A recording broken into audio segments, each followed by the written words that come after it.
Greetings, beloved. Thank you for joining us today.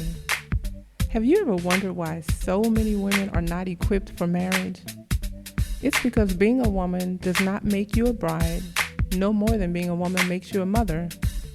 As with so many things in life, there's a process that leads us to our desired end. If your desired end is to be a bride according to biblical standards, then you have tuned in at the perfect time. Chapter 2 of the book of Titus tells us that the aged women should take the younger women through the process of becoming not just brides for a day, but brides for a lifetime. So stay tuned for more of Bridesmaid with me, your host, Renee Bolden. Greetings to everyone. It's always a blessing to see you all, and just a blessing to be here and just having this opportunity. I certainly don't take it for granted. I'm truly grateful to the Lord. Today, I wanted us to kind of, and I'm not going to say necessarily but what we're going to discuss is, I think, the second topic of maintaining your marriage. We're kind of going over that a while back, maybe 4 weeks ago, 4 weeks ago or something like that, where excuse me, we had maintaining the marriage included maintaining the proper perspective, and then the other one was the proper attitude. And a great part of the attitude is being able to enjoy your marriage. And in order to enjoy anything, and I've just found this with the life, just kind of thinking about how we go through life, how we move through situations, how we deal with people, things like that. It is greatly defined our experiences, and how much we enjoy something or not enjoy it. Oftentimes is really defined by our attitude in it, our attitude towards people, our attitude towards our interactions, people's responses to us, to the situation. Sometimes we don't want to be in situations that we're in, and oftentimes, many of us, if we're over 25 years old, at least we've experienced that. If we've ever worked on multiple jobs, we work somewhere, it's like, oh no, this isn't it. Oh no, this isn't it. And it makes me think about the scripture that tells us to be content, in whatever situation we find ourselves in. And oftentimes we don't do that. Oftentimes whether we grew up as an only child or not, we tend to want to live like it, as if, and not all children who grow up alone take on this, but a lot of them have this, the world is all about me. That's the way their parents treat them. They make the world all about them, and they don't really know how to navigate life. And sometimes, somewhere along life, we can make the mistake of picking up that attitude of thinking the world revolves around us, in the sense that we want every situation to be personally catered to our taste, as if we're not supposed to go through anything tough, as if we're not supposed to endure something that we didn't plan to endure, and as if we're not supposed to take on something in life that maybe we just don't want to. It's kind of like having a plate of food, the way we are with children. Of course, we may give them fruit, but we know that for their health benefit, they need to eat vegetables. And an immature child would obviously prefer cereal, laced with sugar, candy, anything sweet. But we know, as most parents know and will practice, making them eat the vegetables, because they know that's just simply what's good for them.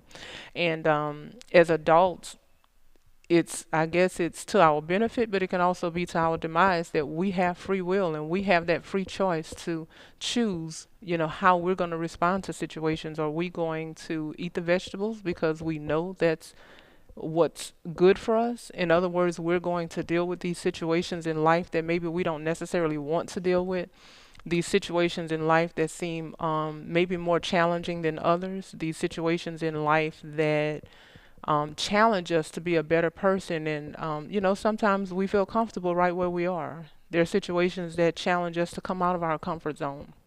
And, and, and so when I talk about us, maybe having that only child syndrome, we can insert ourselves into that because we don't want to deal with anything. We just want everything to just be completely catered to us. Don't make me think outside the box. Don't make me do anything outside of what's convenient for me. Don't stretch me. Don't just just let me be comfortable in wherever I am. Don't try to push me any further.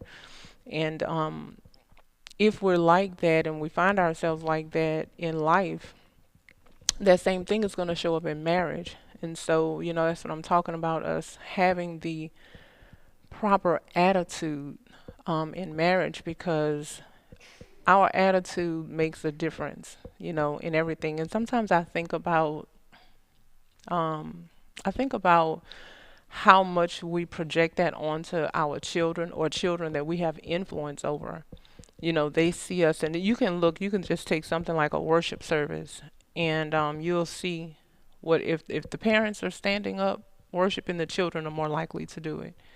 If the parents are not, then the children are less likely to. If the parents don't seem interested, the children won't seem interested. And you can just go down, many examples of that. But we teach these different attitudes and things to our children. And I was thinking about the word attitude, and I was having a hard time just kind of pinpointing, like a definite, definition for like what when I say attitude. I think a lot of times when we think of attitude, oftentimes we can think of just a negative reaction to something. But the truth of the matter is, it doesn't have to be a negative reaction. And I'm going to read a definition and some synonyms for the word attitude. One is your mental outlook, and that is how you interpret or respond to situations. Another one is your stance. The third definition is a settled way of thinking or feeling about someone or something. Typically, um, this settled way of thinking or feeling is reflected in a person's behavior. And the fourth definition is a feeling or opinion about something or someone. And I thought those were some really good descriptions of the word attitude, because it boils down to our approach, our belief, our frame of mind, our position or stance, and our reaction. We see all of that. We see our attitude show up in all those different ways, and I think the belief system is probably encompasses all of that. Because what I believe, what's on the inside of me, that's what comes out in my actions. And so that's my attitude towards things. And when we think about marriage, if we think about like what we talked about very early on, in the beginning, about how people approach marriage and how people act inside of marriage, because they don't know the guidelines that were set by the creator of the institution of marriage. And so people have a lot of different approaches and belief systems that they themselves have come up with, that um, changes for their own life, what marriage looks like. And oftentimes it doesn't work, but it's, and they react to their own beliefs in marriage. Some people, women, I'll just speak about, some women believe that the man is not actually in authority over his wife. That husband is just like this 50-50 thing. We're just partners is the word that I hear a lot of people use now. We're partners. We're equal. We're the same. There is no one person over the other person. And so, of course, if you believe something like that, um, then again, marriage according to biblical standards will never work. because there has to be a hierarchy. Somebody has to ultimately be responsible for what's going on in the marriage. Somebody has to be responsible for leading, and God placed that man in charge of that, not the woman. So she's not helping him to carry that load of leadership. She's only supporting his vision and helping to carry out the structure that he lays out. And so, just having that type of belief system, just completely damages the idea of marriage, because you're not even in a place to operate and function as you're designed to, because you've tried to put yourself in somebody else's position. And so that's just an example of that. Also, you have the fear factor. Some people have put themselves in relationships at different times and it didn't work out according to how they wanted it to, or maybe they've watched somebody else's relationship. And so now they approach marriage with fear of it failing, never just giving it a chance from the start, from, like, okay, you know what, I just believe in this. So even that, and again, this is our attitude, the approach, the way we approach things, with these preconceived ideas that something is going to go wrong. Because after all, it went wrong for 10 other people that I know. Never mind, it's got 7 billion people in this in this world. So, and you didn't do studies to figure out how many people it went right for. Um, but that, that makes me think about something, and think about fear and how we approach relationships, or approach marriage or relationships with fear. Because in order to do that, that means you're not giving the person a clean slate, or even the institution itself. You're just taking some old mindset and bringing it into this, and it's affecting how you approach it.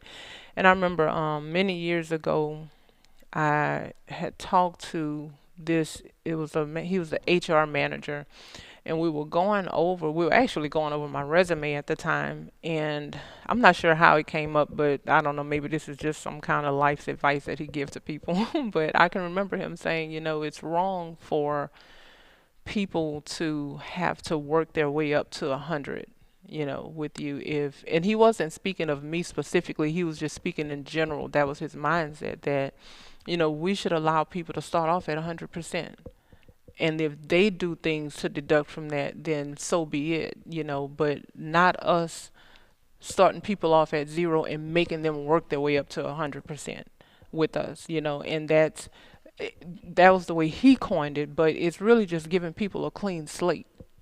And I'm not going to approach marriage with this negative view because of what somebody else went through, or but maybe because of my own bad experiences. I'm not going to make you pay for it. In other words, I'm going to give you an opportunity to experience this, and give us an opportunity to experience this marriage at its in the most beautiful way, because we're going to start off with a clean slate. We're not going to bring in all these other factors that affected other people or affected me at a different time in my life.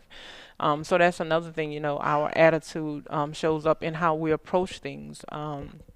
So I thought that was just really, the definition itself to me went really deep into what we see play out in the world, and what we see play out in our experiences, because again, our attitude define our experiences. I can remember um when let me see, where do I want to go. I can remember being in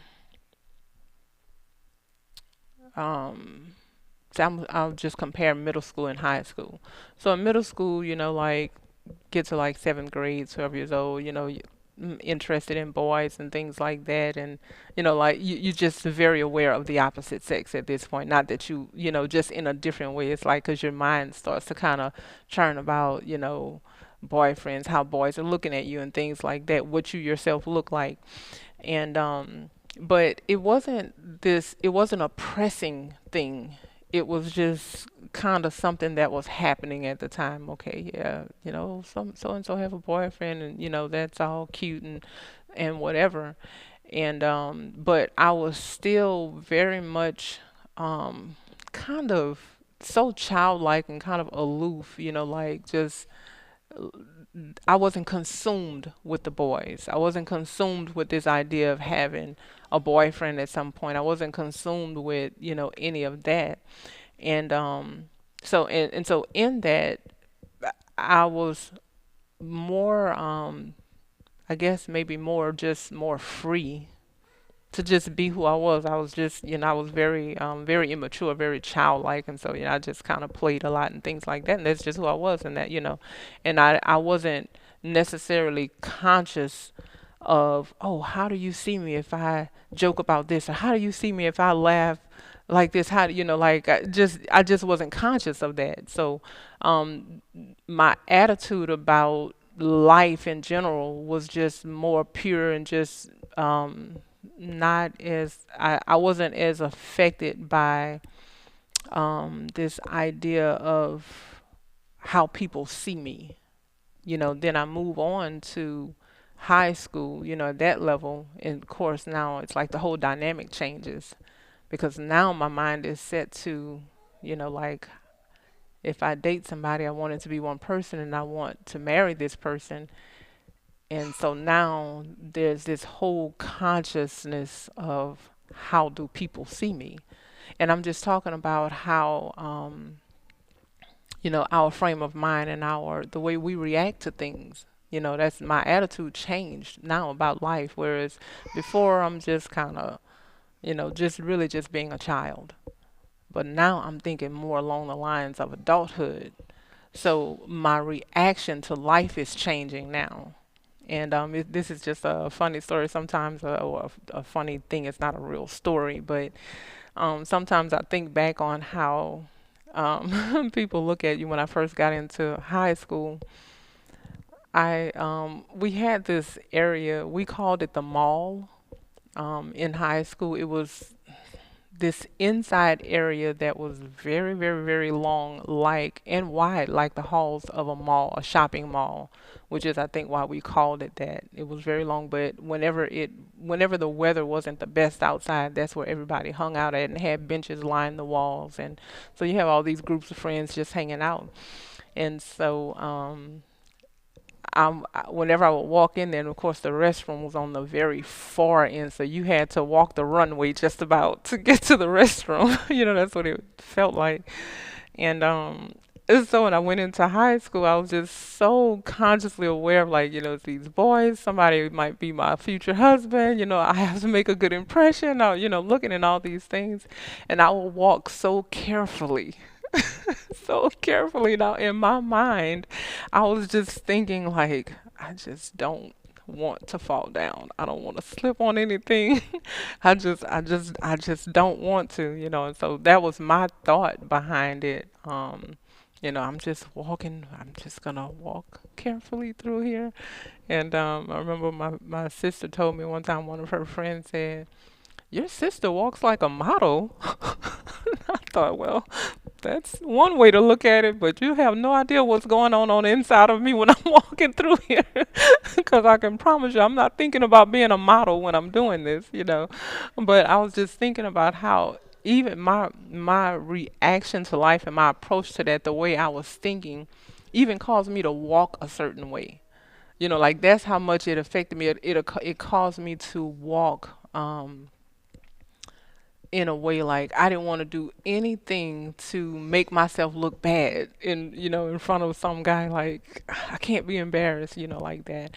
And so that was just one of those things that I think about. It affects our attitude, affects our experience. So my ninth grade year in high school, I spent a great deal of time walking very, very carefully as not to fall and be embarrassed in any way. But we our experiences, we have so many different experiences based on how we approach things, how we see things, how we believe about things. I'm sure I thought that I would never be able to get over that if, of course, that's the same time that, I went into school, I refused to eat. Okay, I don't want food falling on my clothes because I don't want to I, I don't want spinach in my teeth, nothing, like this is the way I was. It's like, if I happen to meet Mr. Right, I don't want something to have fallen on my clothes and me have a spot of food or, just it was just all these different things.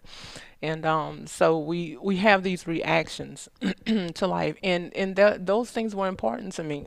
Excuse me. It was important to me how I looked to my potentially future husband.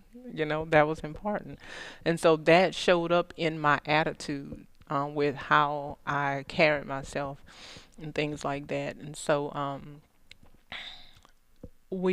I think about when I went to, of course, I can talk about many, many jobs, and I'll just kind of encompass them because I have, I've worked a lot of different places over the years, so I won't go through my resume. But if I look at my job history and look at the experiences that I had on those jobs, the the more mature I was, the better the experience was. Oftentimes, I can remember when I first went. So let me see. The very first job was that one at Popeyes that I had talked about. And that was a good experience to me. It was my first job. So of course, I mean, my first W-2 job because I had actually worked as a babysitter before then.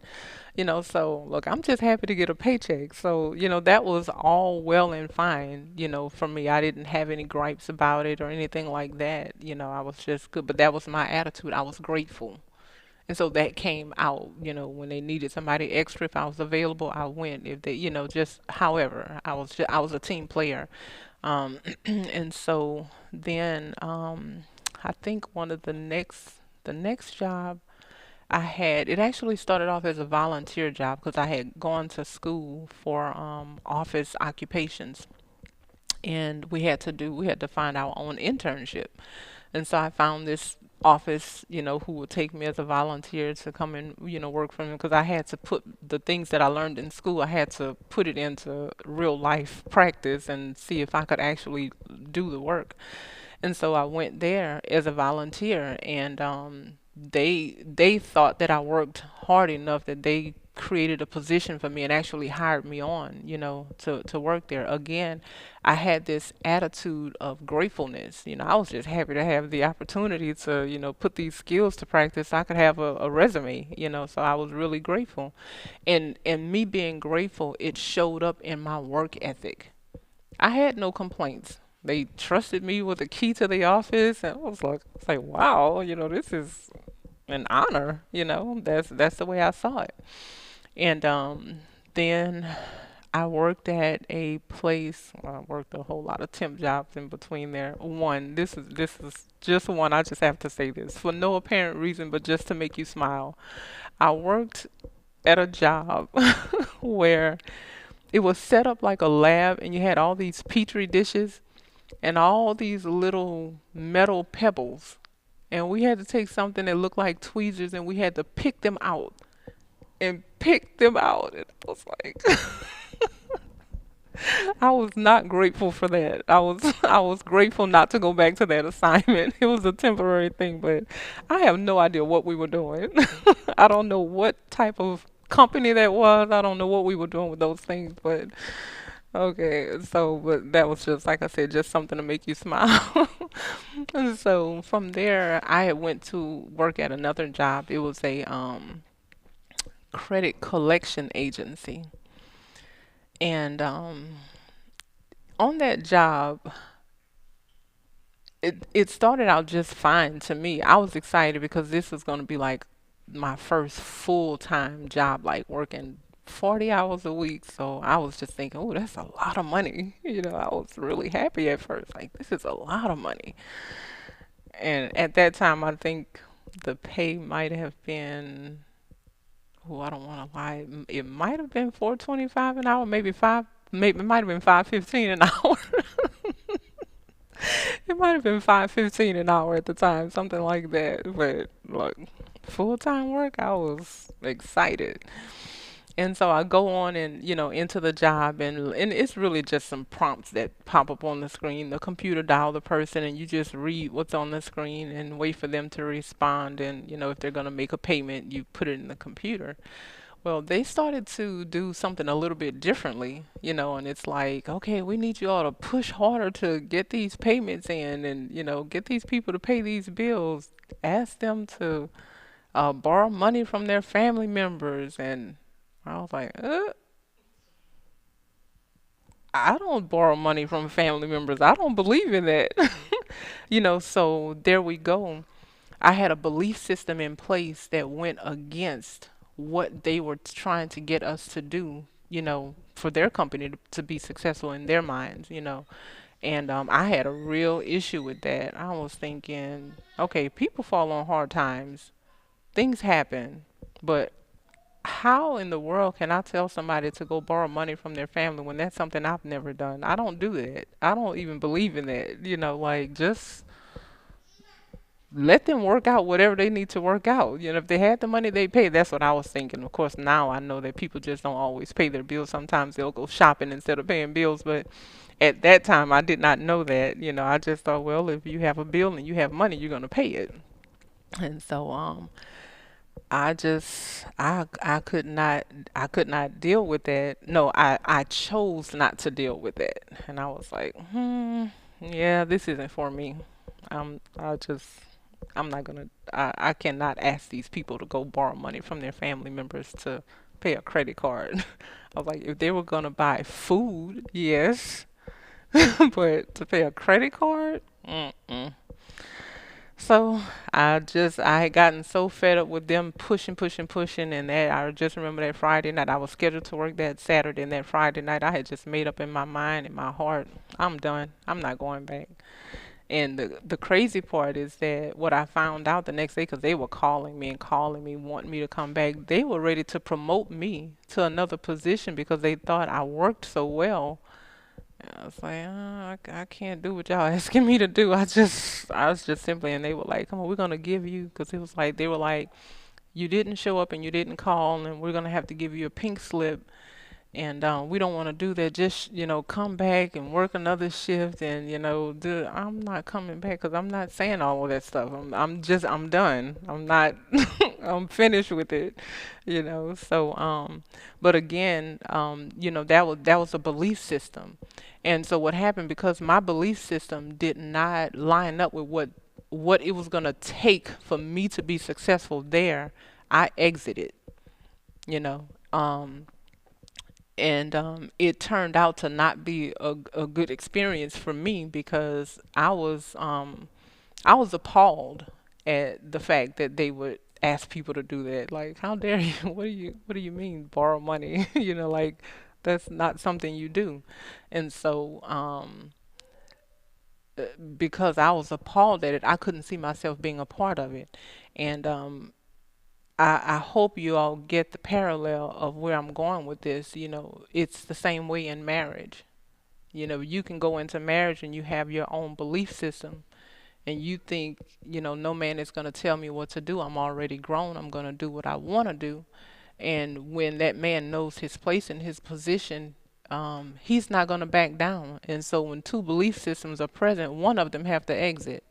And so oftentimes this is what you see play out. And sometimes people don't necessarily leave physically, but there's an emotional detachment, there's an intellectual detachment, and people are just kind of going along, in life. But how are you going to enjoy marriage that way? You're not going to.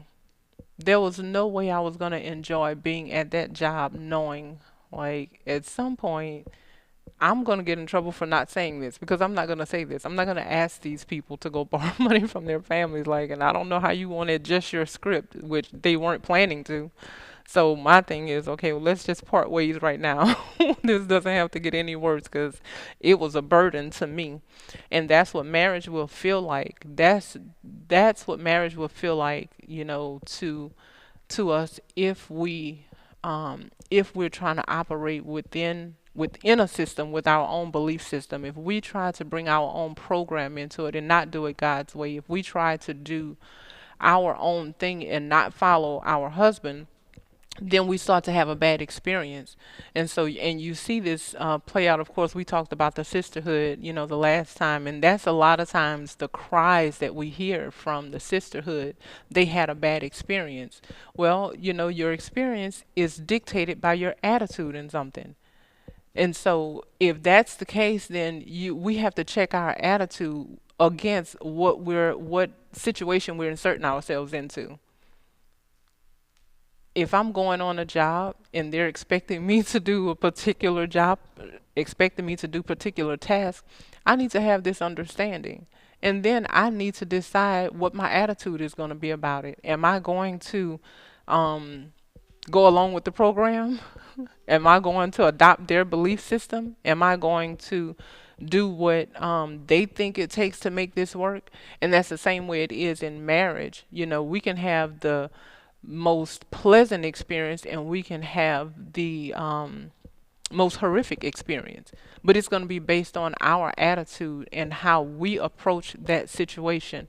I can wake up every day and find something to complain about. But parallel to that, I can wake up every day and find something to be thankful for. And I don't have to complain about anything.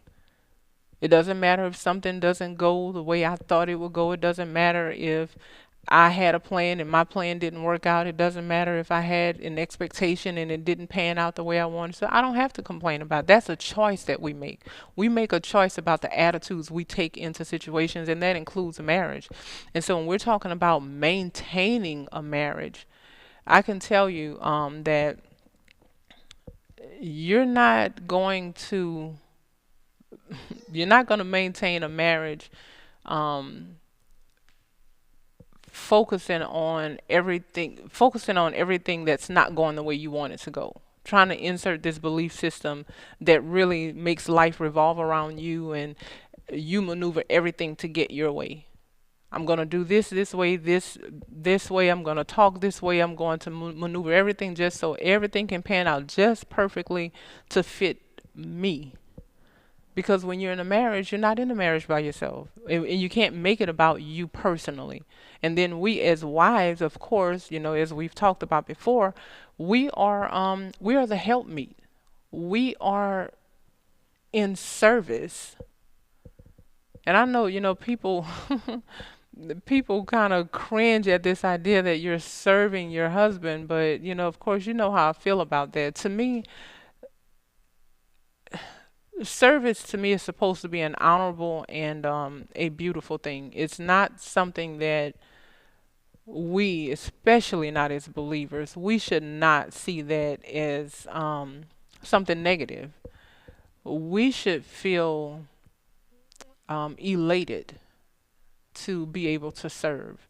And especially if we think about our husbands the way we're supposed to, if we hold them in high esteem, if we honor them, if we reverence them, if we love them, if we're really submitted to them, then it should bring joy. The only time we have the opposite response is when we really have a problem with the person that we're serving. Then we'll have a more negative experience because we have a negative attitude. And the thing about that, just talking about, our attitudes and our experiences, um, our internal disposition is going to always have an external display. So, sometimes this kind of goes back to what I've said before. You want to not be deceived about what's in your heart or what's in your mind. Just look at the fruit of your actions. And so it's the same way with our attitude. Again, if it's our reaction to something, our belief system, our stance on it, our frame of mind about it, then what is my attitude towards marriage? What is my attitude towards life, really? But what is my attitude towards marriage? And you see it in how it displays outwardly. Because it's a funny thing that it does not matter how we feel on the inside and how we might try to hide it, it is going to come out in our actions. It comes out no matter what. I don't care. We can have a smile on our face and we'll be slamming doors.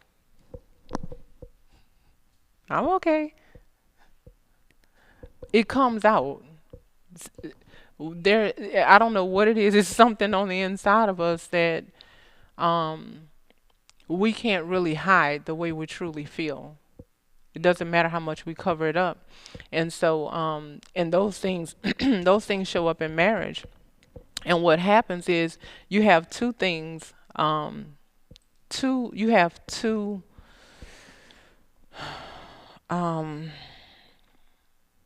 you have two outcomes. That's the word I'm looking for. You have two outcomes that you will see play out. And I'm going to preface this with Proverbs chapter 14, verse 1 that says, "Every wise woman buildeth her house, but the foolish plucketh it down with her hands."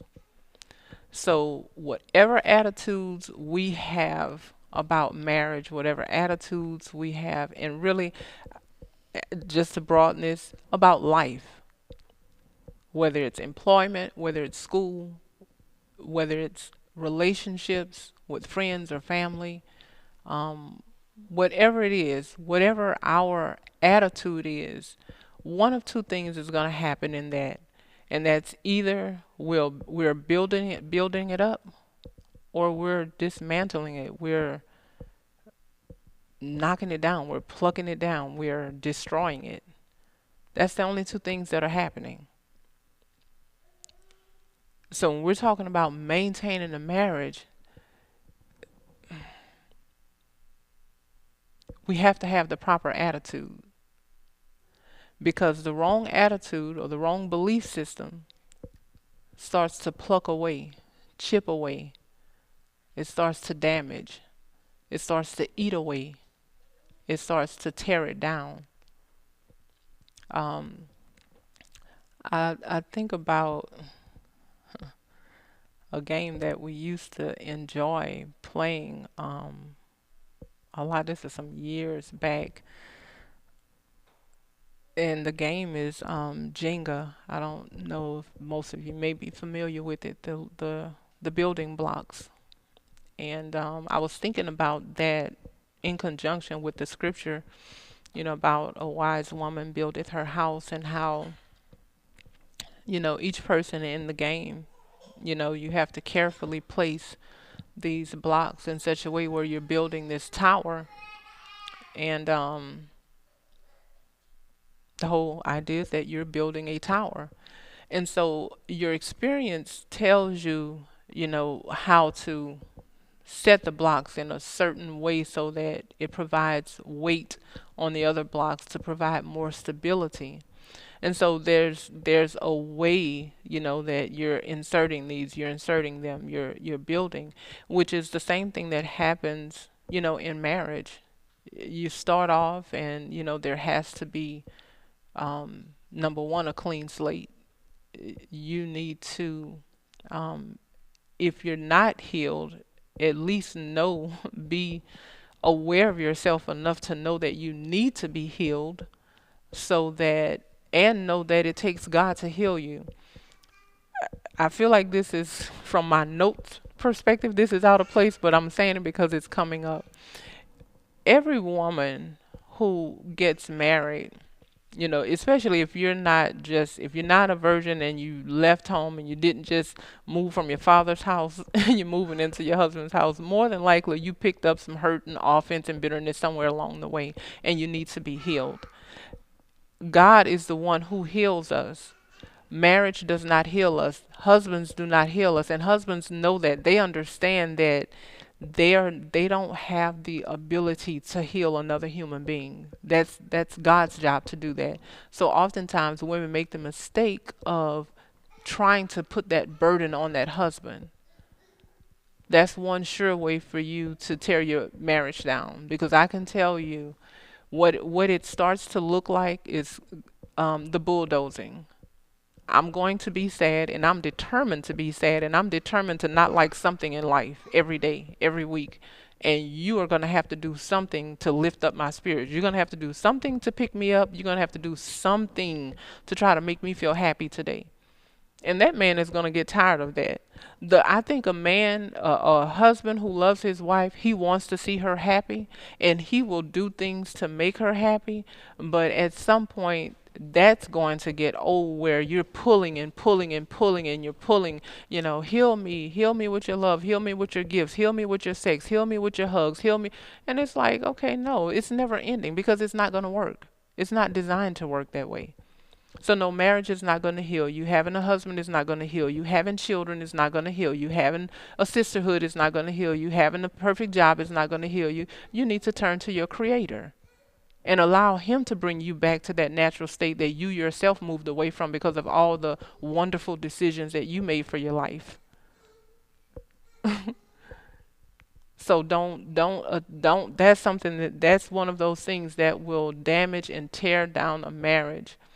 Um, and it may happen quickly, it may happen over time, but it will happen because you're trying to, as a wife, you're trying to bulldoze your husband into being something to you that he is not designed to be.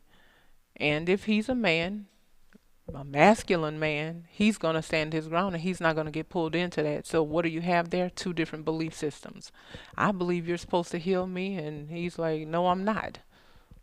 And so what happens? Somebody's going to exit. Somebody's going to exit because the two belief systems are going to keep clashing. And so you can't build anything if you're always fighting. You're not going to build anything. So back to the Jenga game. So I think about that because um, the tearing down of the marriage can happen in two ways. It can happen a little bit at a time, over time, where you just see this slow deterioration because maybe somebody's maybe somebody's getting the grace to change, but they're not changing. And so at some point that husband says, you know what, enough is enough. You're not planning on changing. You've just been buying time. You've just been doing what you want to do, and you have no intention on changing. You just simply want to introduce your belief system into this marriage, and I'm not going to have it.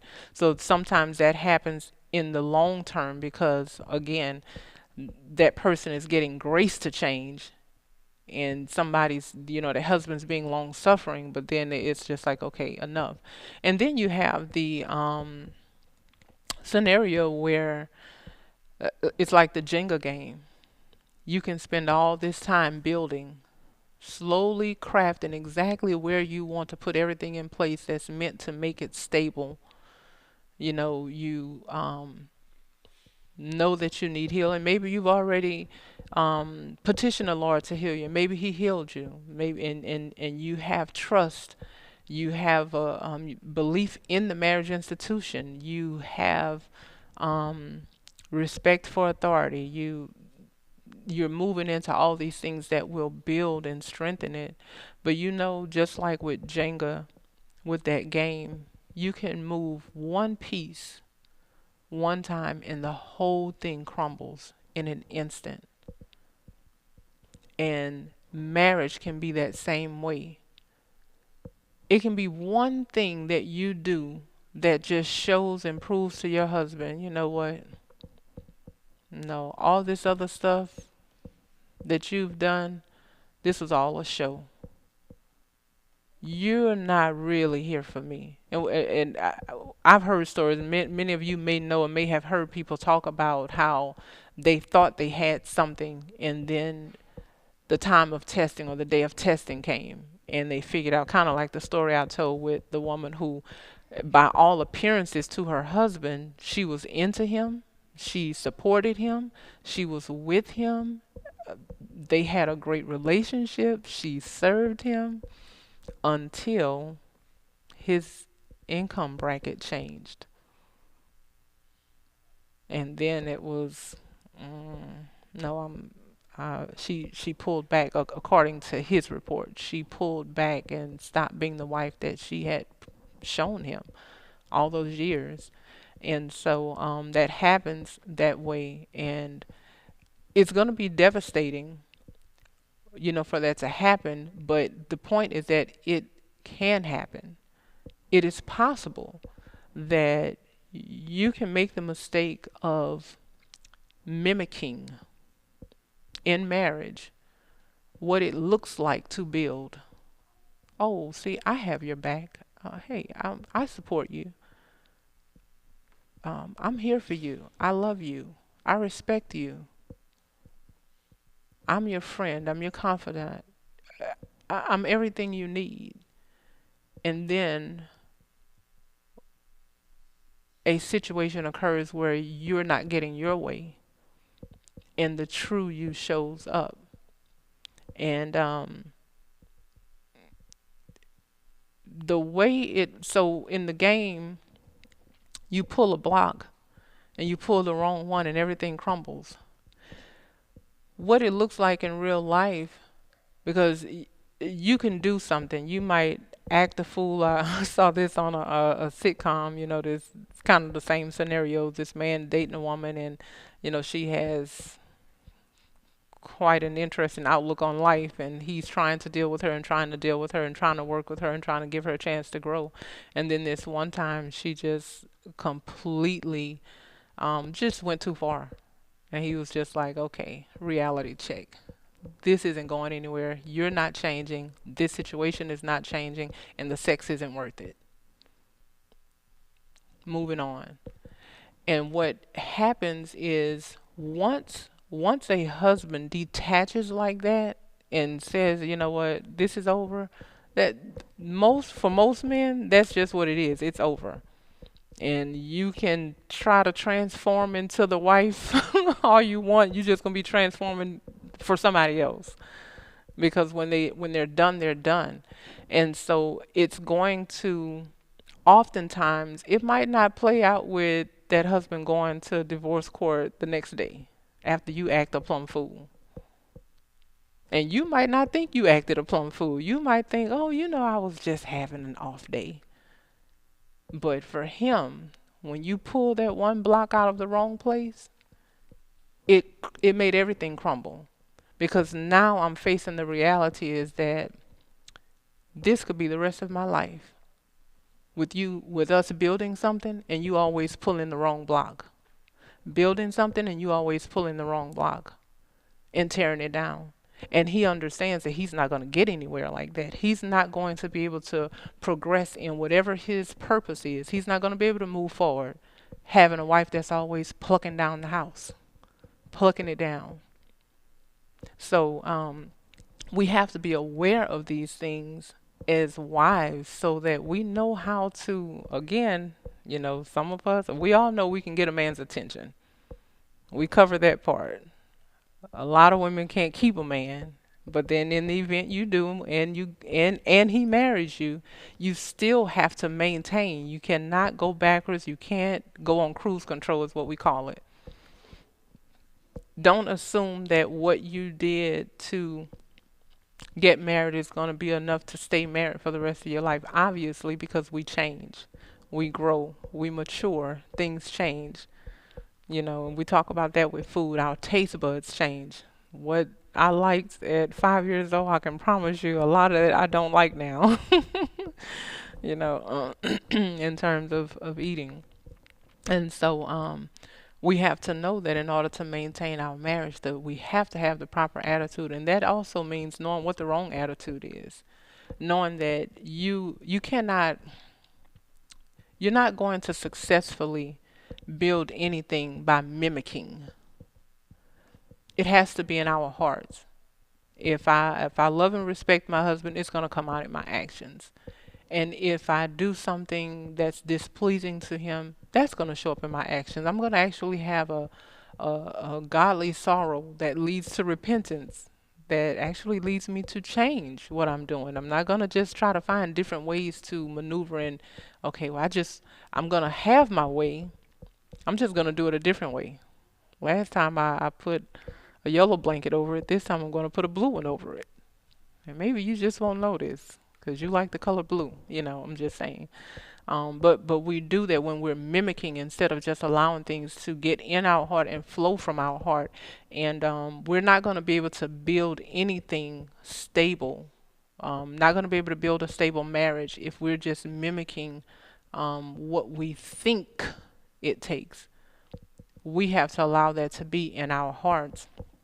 And so, two things before we, well, maybe three things before we close this discussion out. I want to just kind of briefly go over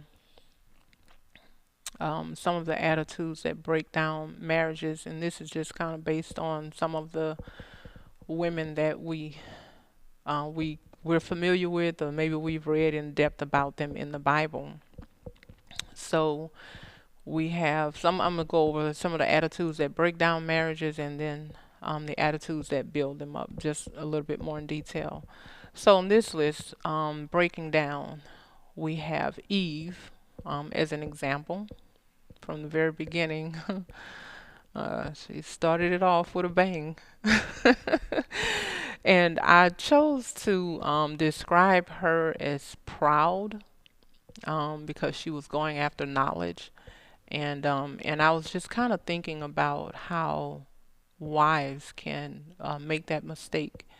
Oftentimes, it's going to come in the form of getting an educational degree, and that just sets, for whatever reason, it tends to have this effect on women, a lot of women, that makes them think they're smarter than the man. They already struggle with that just from a societal standpoint anyway, thinking, women thinking they know better than men. But there's a level of pride that has to be present, especially for born again believers, professing believers, who we know the order. We know that God placed the man, that husband, over the wife.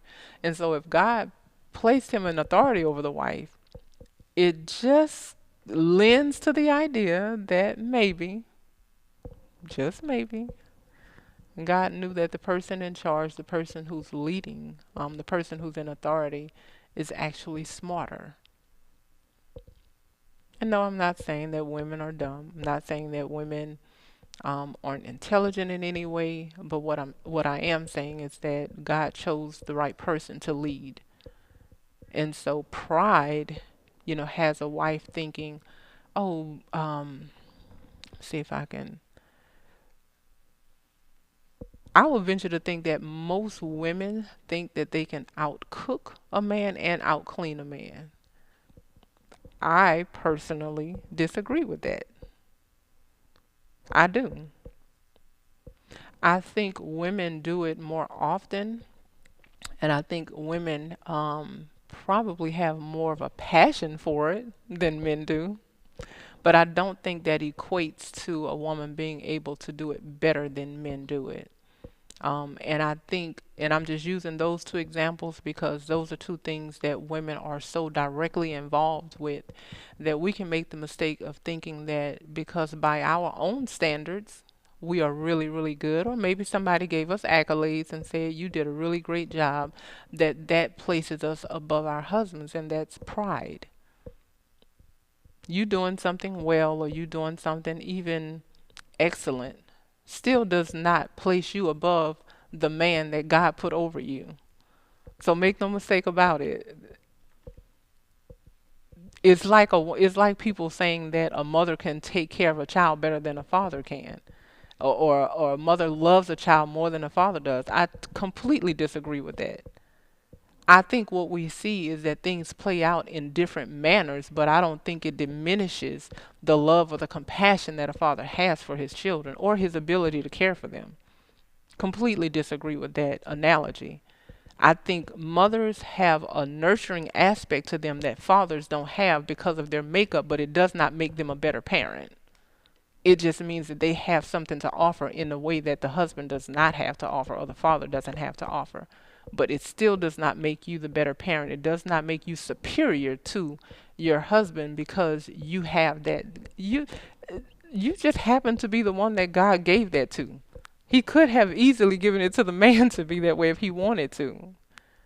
So It's by nothing that we as wives or mothers have done that we have that. It's just our makeup and how the Lord made us. So again, instead of being proud, we just need to be grateful for how the Lord made us. But it's that pride that makes us have us thinking that we know better than the man and that we can do whatever better than him. That whole competitive thing that people can have going on. Um, so that's one. Pride will break down a marriage quickly. Because I can tell you, if you have that type of pride where you think you know better, you're not going to follow. No way, because you think you should be leading. It will be easy for you to go off and make decisions without consulting your husband. It will be easy for you to bring him all your ideas about what's best. You know, again, that's pride. The next one is think about Sarah and her lack of faith.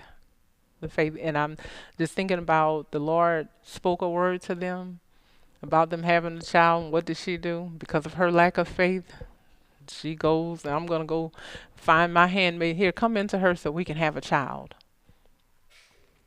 So you have the proud woman, and then you have the faithless woman. Whereas, a husband needs, again, we're talking about believers here, husbands need a wife who is not going to try to deter him from the things of God. Whether that be you hearing what the Lord has laid out to him or just not being a distraction that deters him. Because it doesn't have, you can be a natural distraction to your husband because of your lack of faith. I don't have faith in the things of God, so my mind is not on the things of God. My mind is on me and what I want to do in this world. And that can be a distraction. Again, if you have a husband that's faithfully following the Lord, and we're assuming you will or you do, that is going to be an issue in the marriage. That's one of those things that will break down the marriage because you're consumed with carnal things, and he's got his mind in the realm of faith and moving in the things of God. And you can be a distraction in that. Then we have Hannah. She was distracted. She was she had this husband who loved her, but she was so concerned about his other wife that she was putting more emphasis on the other wife than she was on her husband. So this kind of goes along with this idea of a woman being broken and trying to fix it with all. Okay, give me some children. Give me this. No, well, just put your emphasis on your husband. So no husband wants to be in that position where you're so distracted with the cares of this world or things that are going on around you that you can't be into him. Because then the question comes to, and I would imagine, I don't know how it comes, but I would imagine it boils down to this in the man's mind. Why is, as Elkanah said, am I not better than 10 sons?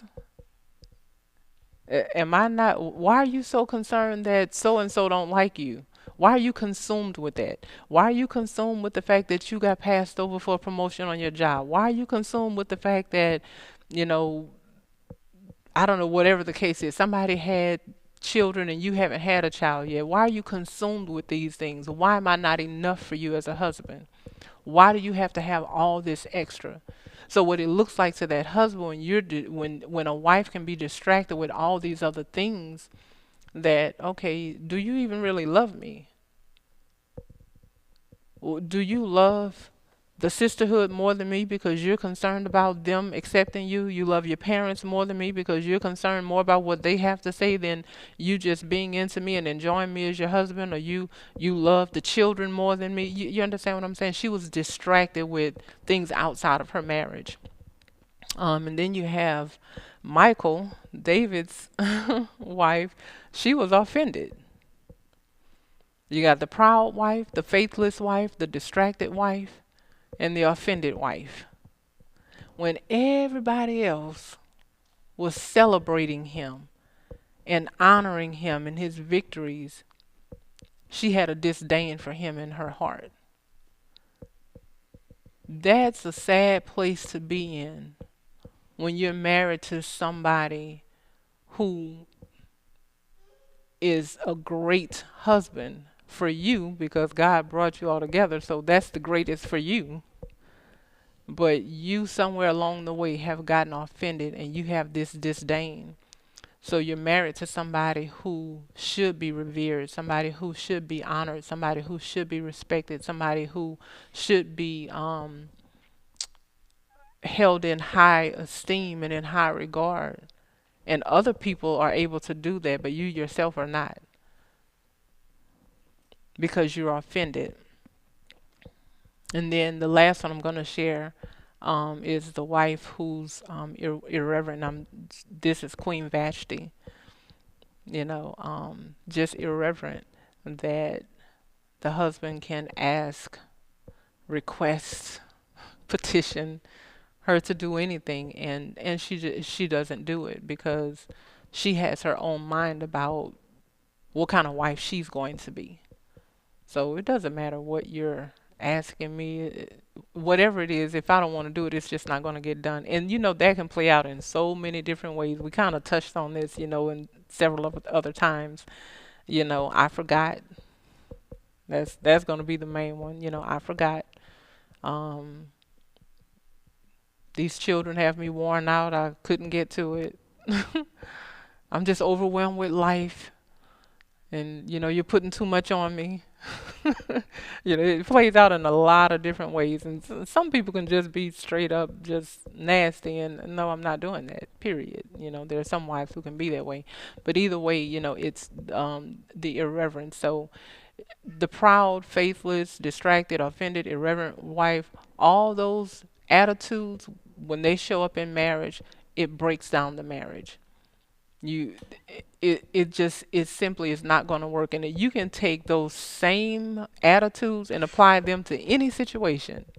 You go to work, you're not going to enjoy that job, and you might not have it long if that's what you're exemplifying. um any relationship, it doesn't just have to be marriage, it's the same exact thing. You can even have a short term experience just going, like maybe to a restaurant to eat or something. But if you are an offended person, you're irreverent and you just talk to people in a nasty way, you're proud and you think everybody's beneath you, it's not going to be a good experience because people pick these things up, and oftentimes they reflect back to you what you're giving to them. Um, Especially if they're not saved. You might find some saved people who are mature who can overlook a lot of your junk and just say, okay, one day you'll grow up. But a lot of times when people are not emotionally mature, they give back to you what you're giving to them.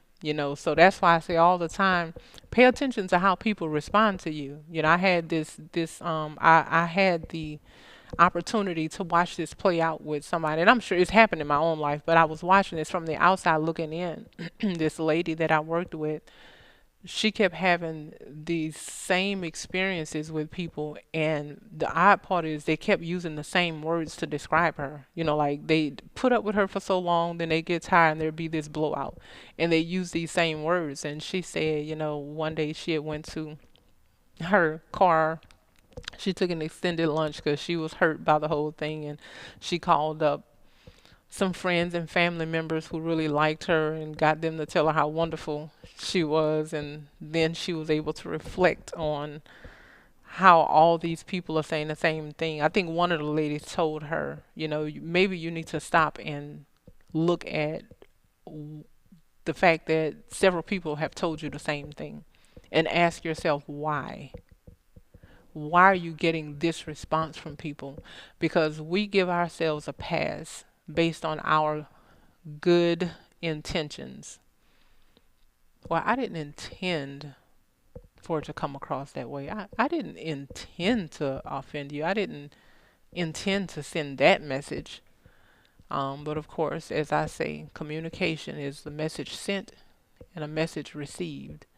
And if the message you send is not the message that the other person received, your communication has failed and you need to go back to the drawing board. Don't keep communicating the same thing because you're going to keep getting the same response. And so in all of that, she kind of took a step back, and she was like, So the reality is I keep getting the same response, so I have to do something different, and she kind of talked herself through that and, worked that out that she was going to do something different, to provoke a different response from people because she didn't want people to keep saying that she was this type of person, that she really was being this type of person. From her standpoint, she was just doing her job to the best of her ability and making sure it got done. Everybody else was not having that experience. Other people were having a very different negative experience. You're threatening me, you're bulldozing me, like you're causing this to not be a good experience. And so she had to deal with that. And we too have to do the same thing, in marriage, especially if you've been married for more than a year. If you've been married for more than a year, you've heard some things about yourself from your spouse. If you're in a relationship for more than a year, you've heard some things about yourself from your spouse that gives you this idea. If you keep on down this road, you're tearing this down. And again, a lot of times it's kind of like what the word says, um, the evildoer, because he's not judged quickly, and I'm summarizing it, he just continues to do more evil because it's like he thinks, oh, I got away with it. And that's what happens a lot of times with wives in marriage. Okay, especially because women have the ability to forget what they did, conveniently forget, or dumb it down to where it wasn't that bad. Yeah, sure. I blew up. I was emotional. I cussed you out in front of the whole family and all of that, but you know how I am. You know I love you, and the next 29 days I'm serving you, like you're the president. So surely, that wasn't a thing. And that's extreme, but sometimes the situation don't play out that extreme physically, but that's how extreme it feels to the husband. All you have to do is um be distracted with life and not be into him. And it feels that extreme. And I hope y'all understand what I'm saying. It don't have to play out as you cussing him out and embarrassing him in public. All you have to do is be distracted with life and not be into him. And it's the same level of extremity that, okay, because if you keep doing this, if life is more important to you than I am, this marriage isn't going to last. That's why it plays out that way. And so, those are things that we have to really, really pay attention to, that we're not tearing our marriages down. We're not plucking at it little by little. We're not pulling out the wrong wood piece and making the tower fall and then saying, husband, okay, well, let's rebuild. And keep pulling out the wrong piece because you're bringing the wrong attitude to the table. And that's really what that represents.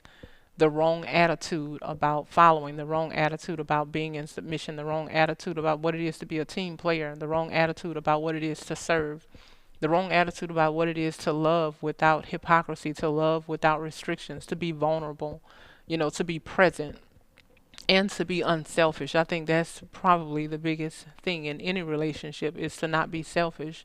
Too often, because we've gone through things in the world, we want to make, again, the world revolve around us, and then we become selfish. And you say, hey, 10 other people hurt me before I ever met you, so you prove to me that you're not going to do what they did. And that's not realistic. That's not realistic. That's not a realistic expectation for you to put on for you to put on not a spouse, not a friend, not a sister or brother in Christ. That's not a realistic expectation. You should not expect people to compensate for what somebody else did. Or you shouldn't expect people to be who somebody else was to you. Yeah, I think we talked about this probably in the very first discussion. Allow people to be who they are. And then you have the best experience. And in that relationship, you help them grow and they help you grow. You should always be growing and becoming a, better than what you are. But I don't expect you to be who somebody else is to me. You just have to be who you are to me. And so again, those are the types of things that help to can either help to build it or to break it down.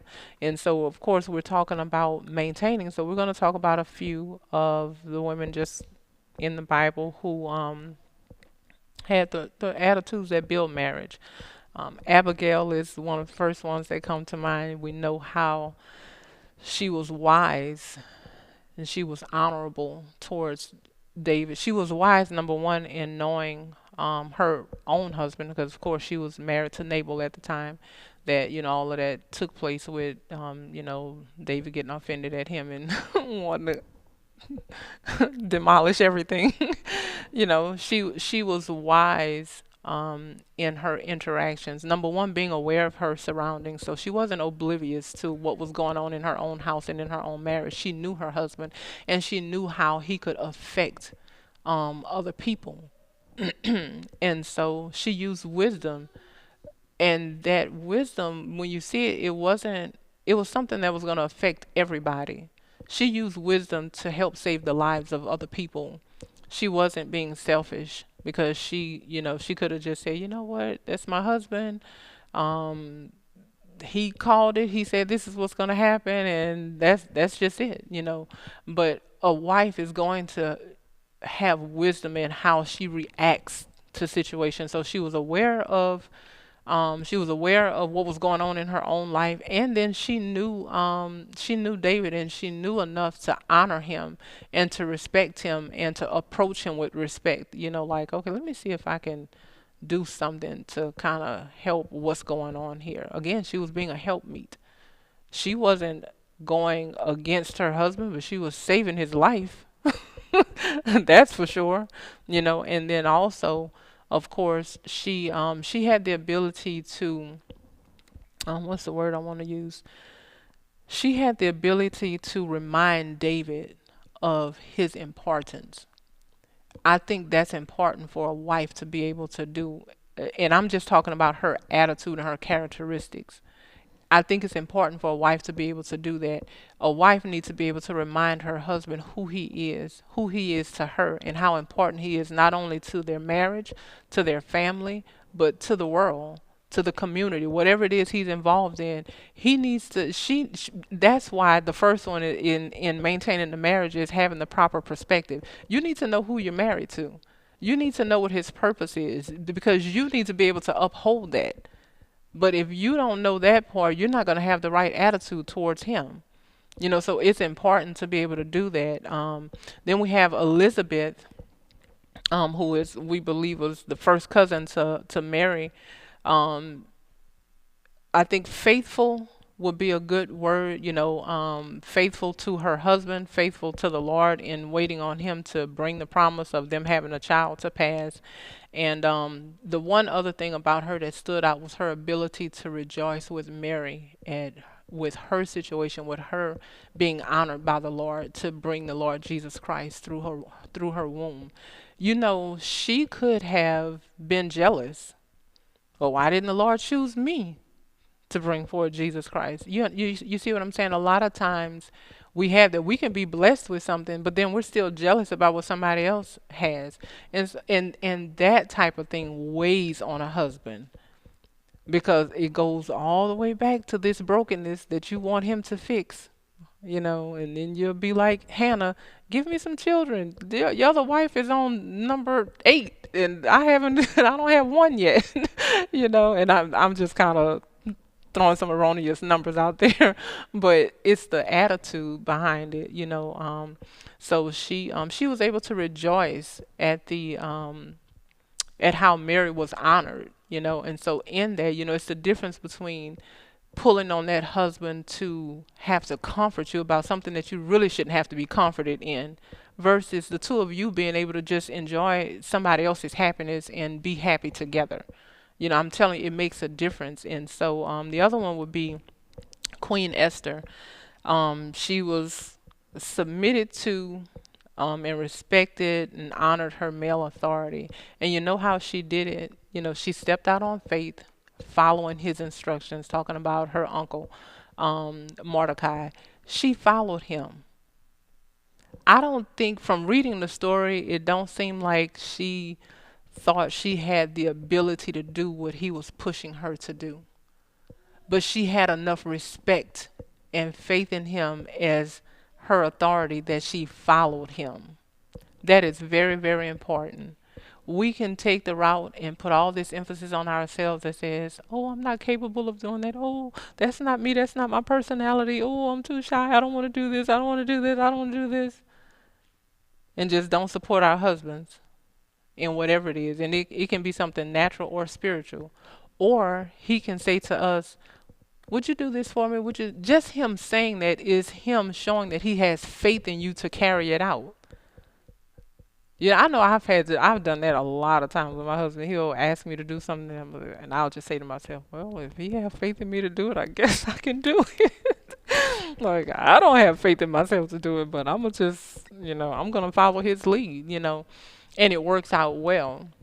And it didn't mean that I was comfortable in all the situations. It didn't mean that I necessarily gained confidence in all the situations, but it taught me to follow his lead in things, and that and to see that he sees things that I don't see. He saw my ability to do something that I never would have volunteered to do.